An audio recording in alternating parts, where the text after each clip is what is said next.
दोस्तों, स्वागत है आपका मेरे YouTube चैनल इंग्लिश बाबू पर। और आज मैं फिर हाजिर हूँ आपके साथ एक नई स्टोरी लेकर।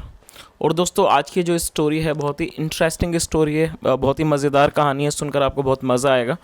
उसके अलावा इस स्टोरी के अंदर आपको कई सारे नए एडवांस लेवल के इंग्लिश के वर्ड मीनिंग सीखने को मिलेंगे, उनकी करेक्ट प्रोनाउंसिएशन के बारे में पता चलेगा, और जो इसका ग्रामर का पार्ट है हम उसे बिल्कुल डिटेल में कवर करेंगे। तो दोस्तों, हर तरह का जो स्ट्रक्चर है ग्रामर का वो आप बहुत आसानी से सीख पाएंगे और साथ में समझ भी पाएंगे। तो चलिए दोस्तों, आज की इस कहानी को हम शुरू करते हैं और सबसे पहले कहानी का टाइटल देखते हैं। कहानी का टाइटल है द माउस हु टोल्ड आ लाई। क्या मतलब हुआ दोस्तों? ये जो हु है ये एक रिलेटिव प्रोनाउन है जिसका मतलब होता है जो या जिसने। तो क्या मतलब हुआ? द माउस मतलब कि चूहा, हु टोल्ड अ लाई, ये टेल अ लाई की सेकंड फॉर्म है। टेल अ लाई का मतलब होता है झूठ बोलना, और ये सेकंड फॉर्म है। टोल्ड अ लाई, झूठ बोला। तो इस पूरी लाइन का क्या मतलब हुआ?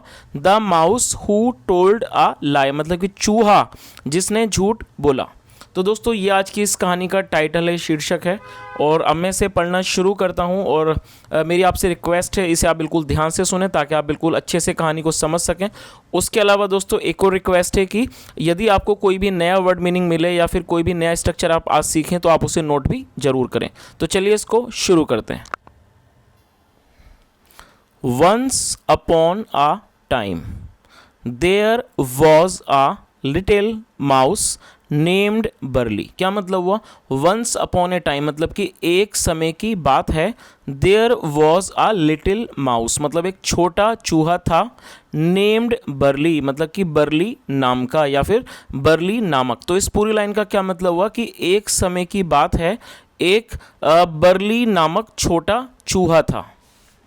ही wanted bigger things in life and wanted to be noticed by everyone. क्या मतलब हुआ दोस्तों? आज की जो हमारी स्टोरी है ये पास्ट इंडेफिनेट में है, और जब हम पास्ट इंडेफिनेट में कोई भी अफर्मेटिव का वाक्य बनाते हैं तो वहाँ वर्ब की सेकंड फॉर्म का प्रयोग किया जाता है। और ये जो वांटेड है ये वांट की सेकंड फॉर्म है। वांट मतलब चाहना और वांटेड मतलब चाहता था। तो क्या मतलब हुआ इस लाइन का? He wanted bigger things. Bigger things मतलब बड़ी चीज़ें। ही वांटेड बिगर थिंग्स मतलब वह बड़ी चीज़ें चाहता था इन लाइफ, जीवन में। And wanted to be noticed. Notice का मतलब होता है ध्यान आकर्षण करना या फिर किसी के द्वारा देखा जाना। तो इस लाइन का क्या मतलब हुआ? And wanted to be noticed by everyone, और वह सबके द्वारा आकर्षित किया जाना या सबके द्वारा नोटिस किया जाना या सबके द्वारा ध्यान दिया जाना, देखा चाहता था। तो इस पूरी लाइन का क्या मतलब हुआ कि he wanted bigger things in life, वह जीवन में बड़ी चीज़ें चाहता था। And wanted to be noticed by everyone, और वह चाहता था कि उसे नोटिस किया जाए, मतलब उसको देखा जाए, उसकी तरफ ध्यान दिया जाए सबके द्वारा। He wanted to be popular and feel important. क्या मतलब हुआ? तो और दोस्तों, ये भी हमारा पास्ट इंडेफिनेट का ही अफर्मेटिव का वाक्य है, और बी का मतलब होता है होना, जो कि एक हेल्पिंग वर्ब के रूप में प्रयोग किया गया, वर्ब के रूप में। तो क्या मतलब हुआ? He wanted to be popular, वह पॉपुलर मतलब कि वह प्रसिद्ध होना चाहता था, और इसका मतलब मशहूर भी होता है। तो इसका क्या मतलब हुआ? वह मशहूर होना चाहता था। एंड फील इंपॉर्टेंट, और फील का मतलब महसूस करना, और वह इंपॉर्टेंट मतलब महत्वपूर्ण, मतलब खुद को वो क्या चाहता था? महत्वपूर्ण महसूस करना चाहता था। तो इस पूरी लाइन का क्या मतलब हुआ? He wanted to be popular and feel important, मतलब वह मशहूर होना चाहता था और अपने आप को इंपॉर्टेंट फील मतलब कि अपने आप को महत्वपूर्ण महसूस करना चाहता था। चलिए आगे देखिए। ही थॉट, दोस्तों ये थिंक की सेकंड फॉर्म है। ही थॉट, उसने सोचा। इफ आई टेल अ लाई, और दोस्तों टेल अ लाई आप इसे नोट कर सकते हैं, ये वर्ब की फर्स्ट फॉर्म है, और टेल अ लाई का मतलब होता है झूठ बोलना, और इफ मतलब यदि। तो ही थॉट मतलब उसने सोचा। इफ आई टेल अ लाई, यदि मैं झूठ बोलूं। अबाउट, बारे में। अबाउट डूइंग समथिंग मतलब कुछ ऐसा करना। डूइंग समथिंग मतलब कुछ ऐसा। दैट, जो कि। Others don't expect me to do, मतलब जिसकी जो अन्य लोग हैं वो मुझसे उम्मीद नहीं करते हैं करने की। I will make my friends believe that, मतलब मैं अपने दोस्तों को भरोसा करवा पाऊंगा। आई एम सिंपली आउटस्टैंडिंग, मतलब मैं एक असाधारण मतलब कि मैं असाधारण हूँ। आउटस्टैंडिंग एक एडजेक्टिव है जिसका मतलब होता है असाधारण। तो दोस्तों इस पूरी लाइन का मतलब आप बहुत अच्छे से समझ गए होंगे। एक बार मैं आपको दोबारा से इसको बता देता हूँ ताकि आप इसे समझ सकें।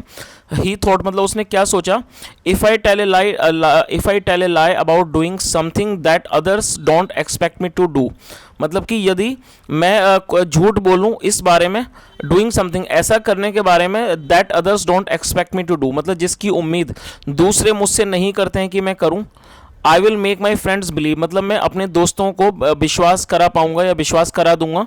That I am simply outstanding, क्या किस चीज़ का भरोसा दिलवा पाऊंगा कि मैं मतलब असाधारण हूं। सो इसलिए ही टोल्ड हिज फ्रेंड्स, और ये टेल की सेकंड फॉर्म है, इसलिए उसने अपने दोस्तों को बताया। वन डे एक दिन, आई वेंट टू फाइंड चीज फॉर फूड। और दोस्तों ये भी हमारा पास्ट इंडेफिनिट का वाक्य है, और इस वाक्य के अंदर दो वर्ब का प्रयोग किया गया। तो जब भी आप कोई ऐसा वाक्य बनाना चाहते हैं जहां पर दो वर्ब का प्रयोग किया जाता है, तो आपको ये चीज़ हमेशा याद रखनी है कि जो पहली वर्ब आपको यूज़ करनी है, प्राइमरी वर्ब, वो आपको टेंस के अकॉर्डिंग यूज़ करनी है। उसके बाद आपको टू लगाना है, और टू के बाद हमेशा ही वर्ब की फर्स्ट फॉर्म का प्रयोग किया जाता है। और फाइंड का मतलब होता है ढूंढना या फिर पाना। तो क्या मतलब हुआ इस लाइन का, वन डे एक दिन, I went to find cheese for food, मतलब एक दिन मैं पनीर ढूंढने गया खाने के लिए, मतलब भोजन के रूप में। आई फाउंड मैंने पाया, और ये फाइंड की सेकंड फॉर्म है, I found some lying on the road, और मैंने पाया, आई फाउंड सम लाइंग मतलब थोड़ा पड़ा हुआ था, ऑन द रोड रोड पर। आई रैन टू गेट इट, और ये रन की सेकंड फॉर्म है, आई रैन टू गेट इट मतलब मैं उसे प्राप्त करने के लिए, उसको पाने के लिए दौड़ा।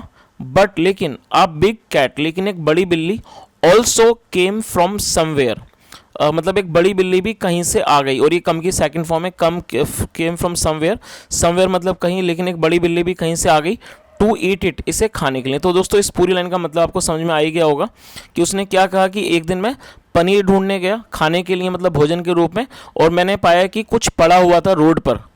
आई रैन टू गेट मतलब मैं उससे पाने के लिए दौड़ा, और एक जो बड़ी बिल्ली थी वो भी आई कहीं से, टू ईट इट उसको खाने के लिए। चलिए आगे देखिए। और दोस्तों यहाँ पर आप इस चित्र को देख सकते हैं कि इस चित्र के अंदर ये जो चूहा है वो बड़ी बड़ी डींगे मार रहा है, मतलब इसके मतलब बता रहा है अपने दोस्तों को कि कैसे मैंने मतलब अपनी बहादुरी दिखाई। चलिए आगे देखिए। बर्लीज फ्रेंड्स आस्क्ड क्यूरियसली, क्या मतलब हुआ दोस्तों, यहाँ पर बर्ली के बाद एपेस्ट्रॉफी एस का प्रयोग किया गया, और एपेस्ट्रॉफी एस का मतलब होता है का, के, की। जब हम किसी भी सब्जेक्ट के साथ कुछ जोड़ना चाहते हैं तो एपेस्ट्रॉफी एस का प्रयोग किया जाता है। तो क्या मतलब हुआ, बर्लीज फ्रेंड्स मतलब कि बर्ली के दोस्तों ने, आस्क्ड पूछा, क्यूरियसली, दोस्तों क्यूरियसली एडवर्ब है जिसका मतलब होता है उत्सुकता से, और एडवर्ब का मतलब होता है ऐसा कोई भी शब्द जो किसी वर्ब की विशेषता को बताए। और आप ज़्यादातर देखेंगे जो इस तरह के जो शब्द होते हैं जो एल वाई पे ख़त्म होते हैं, वो जो होते हैं वो ज़्यादातर एडवर्ब होते हैं। तो इसका क्या मतलब हुआ, क्यूरियसली, आप इसे नोट कर सकते हैं। क्यूरियसली का मतलब होता है उत्सुकता से, और यदि आप सिर्फ क्यूरियस तक रखेंगे इसको तो क्यूरियस का मतलब होता है उत्सुक, जो कि एक एडजेक्टिव है, और जब आप इसमें एल वाई लगाएंगे तो ये एडवर्ब बन जाएगा जिसका मतलब होगा उत्सुकता से। तो इस पूरी लाइन का क्या मतलब हुआ, बर्लीज फ्रेंड्स आस्क्ड क्यूरियसली मतलब बर्ली के दोस्तों ने उत्सुकता से पूछा। Then what did you do, और दोस्तों ये जो हमारा वाक्य है then what did you do, ये पास्ट इंडेफिनिट का इंट्रोगेटिव वाक्य है। जब आप पास्ट इंडेफिनिट में कोई भी इंट्रोगेटिव वाक्य बनाते हैं तो आपको डिड का प्रयोग करना होता है हेल्पिंग वर्ब के रूप में, और उसके बाद हमेशा ही वर्ब की फर्स्ट फॉर्म का प्रयोग किया जाता है। और यदि आप कोई भी उसके अंदर इंट्रोगेटिव वर्ड का यूज़ करना चाहते हैं, जैसे यहाँ पर किया गया है, व्हाट का यूज़ किया गया है, तो उसे आपको पहले लिखना होता है हेल्पिंग वर्ब से पहले। तो इस लाइन का क्या मतलब हुआ, देन फिर, व्हाट डिड यू डू आपने क्या किया, डिड यू रन अवे, और दोस्तों ये भी हमारा इंट्रोगेटिव का वाक्य है, और आप इस स्ट्रक्चर को बहुत अच्छे से नोट कर सकते हैं। इसके अंदर किसी भी तरह का इंट्रोगेटिव वर्ड का प्रयोग नहीं किया गया, यहाँ सीधा डिड का प्रयोग किया है सब्जेक्ट हेल्पिंग वर्ब के रूप में, उसके बाद सब्जेक्ट और वर्ब की फर्स्ट फॉर्म। तो एक छोटा सा स्ट्रक्चर है, जब भी आप पास्ट इंडेफिनिट में कोई भी इंट्रोगेटिव का वाक्य बनाना चाहते हैं तो आपको उसकी शुरुआत डिड से करनी है, उसके बाद सब्जेक्ट लिखना है, और सब्जेक्ट के बाद वर्ब की फर्स्ट फॉर्म का प्रयोग करना है। तो क्या, और रन अवे का मतलब भागना, तो क्या मतलब हुआ, डिड यू रन अवे, क्या आप भाग गए। तो दोस्तों इस पूरी लाइन का मतलब आप अच्छे से समझ गए होंगे, इसको दोबारा से देख लेते हैं। Burly's friends asked curiously, Burly के दोस्तों ने उत्सुकता से पूछा। Then what did you do, फिर आपने क्या किया। डिड यू रन अवे, क्या आप भाग गए। चलिए आगे देखिए। बर्ली लाफ्ड, और ये लाफ की सेकंड फॉर्म है, बर्ली लाफ्ड, बर्ली हंसा, नो नहीं, आई डिड नॉट रन, नहीं मैं नहीं भागा। और दोस्तों ये पास्ट इंडेफिनिट का नेगेटिव वाक्य है। नेगेटिव वाक्य के अंदर आपको सब्जेक्ट के बाद डिड नॉट का प्रयोग करना होता है, और आपको ये चीज़ याद रखनी है कि जब भी आप डिड नॉट का प्रयोग करते हैं उसके बाद वर्ब की फर्स्ट फॉर्म का प्रयोग करना होता है। तो क्या मतलब हुआ, नो नहीं, आई डिड नॉट रन, मैं नहीं भागा, I simply stared into the eyes of the cat with anger. क्या मतलब हुआ, और स्टेयर का मतलब होता है घूरना। आई सिंपली स्टेयर्ड मतलब मैंने क्या करा, मैंने घूरा, into the eyes of the cat मतलब कि मैंने बिल्ली की आंखों में घूरा, विद एंगर गुस्से से, and she scurried away, scurry away का मतलब होता है भाग जाना, and she scurried away with fear, और वह डर से भाग गई। और दोस्तों आप इस वर्ड को नोट कर सकते हैं, FEAR, फियर का मतलब होता है डर, और ये एक नाउन भी और वर्ब भी है, लेकिन यहाँ पर इसको नाउन के रूप में प्रयोग किया गया। तो इस पूरी लाइन का क्या मतलब हुआ कि उसने क्या बताया, वो हंसा और उसने क्या कहा कि मैं भागा नहीं, मैंने क्या करा, स्टेयर्ड इनटू द आइज मतलब मैंने जो बिल्ली की आंखों में घूर कर देखा गुस्से से, और वो डर कर भाग गई। And I ate the cheese, और आप इसको नोट कर सकते हैं, ईट की सेकंड फॉर्म है ate, and I ate the cheese, और मैं पनीर खा गया। यू सी आप देखो, आई कैन आउटरन, आउटरन का मतलब होता है पछाड़ना, और आप इसे भी नोट कर सकते हैं, एक वर्ब है और ये वर्ब की फर्स्ट फॉर्म है। तो क्या मतलब है, यू सी आप देखो, I can outrun any cat मतलब मैं किसी भी बिल्ली को पछाड़ सकता हूँ। I have done it a lot of times. दोस्तों ये जो हमारा वाक्य है आई हैव डन इट, ये प्रेजेंट परफेक्ट का वाक्य है। जब हम किसी भी वाक्य में हैज़ के बाद वर्ब की थर्ड फॉर्म का प्रयोग करते हैं तो इस तरह का जो वाक्य होता है वो प्रेजेंट परफेक्ट का वाक्य कहलाता है। तो और हमेशा ही हैज़ के बाद वर्ब की थर्ड फॉर्म का प्रयोग किया जाता है। तो क्या मतलब हुआ, I have done it a lot of times मतलब मैंने ये कई बार किया है। चलिए आगे देखिए, Burley's friends were amazed, amazed adjective है जिसका मतलब होता है अचंभित होना, हैरान होना। तो क्या मतलब हो, बर्लीज फ्रेंड्स वर अमेज्ड, और जो बर्ली के दोस्त थे वो हैरान थे। और दोस्तों यदि आप इस वाक्य के बारे में बात करें तो ये जो हमारा वाक्य है ये सिंपल पास्ट का वाक्य है। सिंपल पास्ट का मतलब होता है जब आप पास्ट में कोई भी ऐसा वाक्य बनाएं जहां पर वॉज या वर का प्रयोग किया जाए हेल्पिंग वर्ब के रूप में, और साथ में कोई भी एडजेक्टिव या नाउन को लेकर वाक्य बनाया जाए।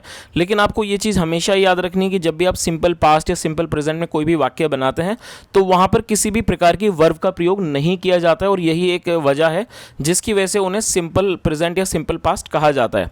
यदि आप सिंपल प्रेजेंट में कोई वाक्य बनाते हैं तो वहां पर इज एम आर का प्रयोग किया जाता है हेल्पिंग वर्ब के रूप में, और यदि पास्ट में बनाते हैं सिंपल पास्ट में तो आपको वॉज या वर का प्रयोग करना होता है हेल्पिंग वर्ब के रूप में। तो इस पूरी लाइन का क्या मतलब हुआ, Burly's friends were amazed, barley के दोस्त अचंभित थे या कह सकते हैं हैरान थे। एंड दे बिलीव्ड, और ये सेकंड फॉर्म है, बिलीव मतलब भरोसा करना, एंड दे बिलीव्ड और उन्होंने भरोसा कर लिया, what barley had told them, जो बर्ली ने उनको बताया था। चलिए आगे देखिए, दे लुक्ड एट हिम, उन्होंने उसे देखा। और दोस्तों दे जो है ये एक प्लूरल नाउन है, जब एक से अधिक व्यक्ति सब्जेक्ट के रूप में शामिल होते हैं तो वहां पर दे का प्रयोग किया जाता है, और लुक एट का मतलब होता है किसी को देखना। दे लुक्ड एट हिम, उन्होंने उसे देखा, विद प्राइड गर्व से, एंड सेड और कहा, we are proud of you Burly, उन्होंने क्या कहा, we are proud of you Burly, Burly हमें आप पर या हमें तुम पर गर्व है। चलिए आगे देखिए, to scare away a big cat, scare दोस्तों आप इस वर्ड को नोट कर सकते हैं, स्केयर अवे ये पूरा एक वर्ड है। स्केयर अवे का मतलब होता है डराकर भगा देना किसी को, तो और ये वर्ब की फर्स्ट फॉर्म है। तो क्या मतलब हुआ, to scare away a big cat मतलब एक बड़ी बिल्ली को डराकर भगा देना। इज समथिंग वो ऐसा है, we are scare to even try मतलब वो ऐसा है कि हमें भी ऐसी चीज़ करने में डर लगता है। वी आर स्केयर्ड मतलब हमें डर लगता है, टू इवन ट्राई ऐसी कोशिश करने में। तो इस पूरी लाइन का क्या मतलब हुआ, to scare away a big cat is something we are scare to even try मतलब एक बड़ी बिल्ली को डराकर भगाना कुछ ऐसा है कि जिसे हम भी करने से डरते हैं। चलिए आगे देखिए, आगे क्या होता है, सून मतलब कि जल्दी ही, बर्ली बिकेम पॉपुलर। और दोस्तों ये जो हमारा वर्ड है पॉपुलर ये एक एडजेक्टिव है जिसका मतलब होता है मशहूर या फिर प्रसिद्ध। और आपको ये चीज़ याद रखनी है कि जब आप किसी भी एडजेक्टिव को वर्ब बनाना चाहते हैं तो आपको सपोर्टिंग वर्ब का प्रयोग करना होता है। तो यहाँ पर सपोर्टिंग वर्ब के रूप में बिकम का यूज़ किया गया, और ये पास्ट इंडेफिनिट है इसलिए इसकी सेकेंड फॉर्म का प्रयोग किया गया बिकेम।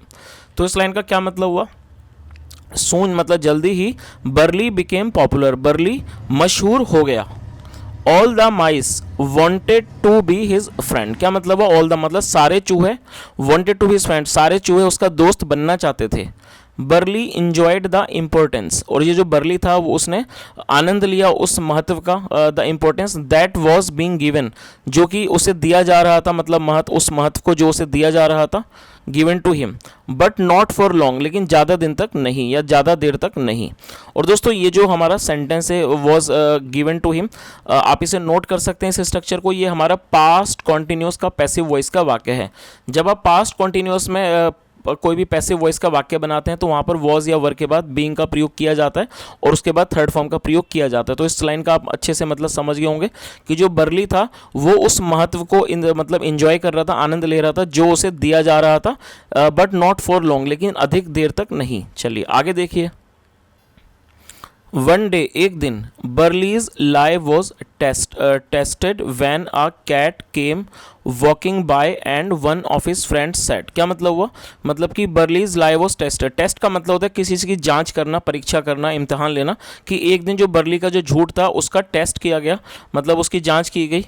वैन जब, अ कैट एक जो बिल्ली थी, केम वॉकिंग वो चलती हुई आई walking by, and one of his friends और जो उनमें उसका एक जो दोस्त था सैड, उसने कहा Burly scare away this cat otherwise she may kill some of us. क्या मतलब हुआ कि Burly scare away this cat, इस बिल्ली को डराकर भगा दो, वरना, अदरवाइज मतलब वरना, she may kill some of अस, और सम ऑफ अस मतलब हम में से कुछ, वरना ये शायद हम में से कुछ को मार देगी। और दोस्तों यहाँ आप देख सकते हैं मे का प्रयोग किया गया है हेल्पिंग वर्ब के रूप में, और मे का मतलब होता है जब हम कोई ऐसा वाक्य बनाएं जहाँ पर किसी प्रकार का डाउट हो, कोई श्योरिटी ना हो। तो आप इस स्ट्रक्चर को जरूर नोट करें। जब आप किसी भी वाक्य में ये शो करना चाहते हैं कि वहाँ उसके बारे में कोई भी श्योरिटी नहीं है कि वो क्रिया होगी या नहीं होगी, तो मे का प्रयोग किया जाता है, जिसका मतलब होता है शायद। तो इसका मतलब आप समझ ही गए होंगे। तो उसके दोस्तों ने क्या कहा, मतलब कि बर्ली इस बिल्ली को डराकर भगा दो, वरना शायद ये हम में से कुछ को मार डालेगी। चलिए आगे देखिए। When Burly saw the cat he was so scared. दोस्तों ये सी की सेकंड फॉर्म है सॉ, और आपने अक्सर इस वर्ड को सुना होगा, ज़्यादातर लोग इसको सा पढ़ते हैं जो कि एक गलत प्रोनाउंसिएशन है, तो आपको इसको सा नहीं पढ़ना, इसे सॉ पढ़ना है, SAW, और ये सी की सेकंड फॉर्म है। तो क्या मतलब हुआ, वैन जब, बर्ली सॉ द कैट जब बर्ली ने बिल्ली को देखा, ही वॉज सो स्केर्ड वो बहुत ज़्यादा डर गया, दैट की ही कुड नॉट मूव वह हिल नहीं पाया, इवन इन इंच मतलब कि वह 1 इंच भी नहीं हिल पाया, before he could get up इससे पहले कि वो उठ पाता, गेट अप मतलब उठना, इससे पहले कि वो उठ पाता, the cat caught hold of him जो बिल्ली थी उसने उसे पकड़ लिया, एज जैसे कि she was about to eat him. और दोस्तों अबाउट टू का मतलब होता है कि जब हम कोई भी काम होने वाला होता है और पास्ट में जब आएगा तो इस वहाँ पे हमें वॉज का प्रयोग करना होगा। तो क्या मतलब हुआ, एज जैसे कि she was about to eat him जैसे वह उसको खाने वाली थी,